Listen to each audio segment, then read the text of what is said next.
সম্মানিত ভাই এবং বোনেরা, দ্বিতীয় যে কাজটা শিক্ষকরা করে, জাতির জন্য যে কাজটা তারা করে, সেটা হলো যে তারা সারাদিন লেখাপড়া করে তাদের জীবন যাপন করার জন্য যে বেতন দেওয়া হয় সেই বেতনটা যথেষ্ট নয়।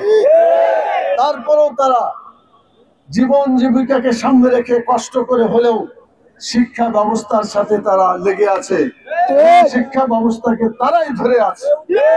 সেজন্য শিক্ষকদের প্রতি সম্মান, তাদের মর্যাদা এবং তাদের অধিকারকে পূরণ করতে হবে।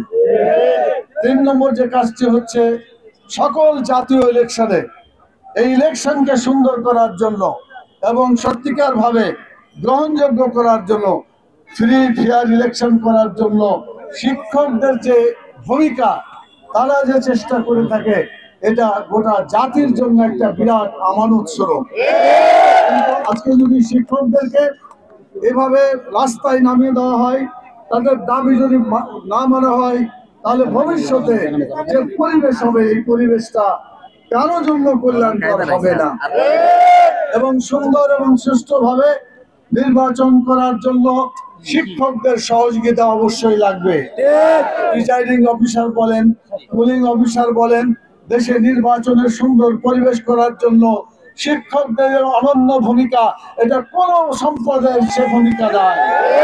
সেজন্য আজকে আমি পরিষ্কার করে বলতে চাই, উপদেষ্টা সরকার, তাদের মূল কাজ হচ্ছে সঠিকভাবে নির্বাচন করা। এই নির্বাচন করার জন্য শিক্ষকদেরকে সাথে নিয়ে, তাদের সহযোগিতা নিয়ে আগামী ফেব্রুয়ারি মাসেই নির্বাচন করতে হবে।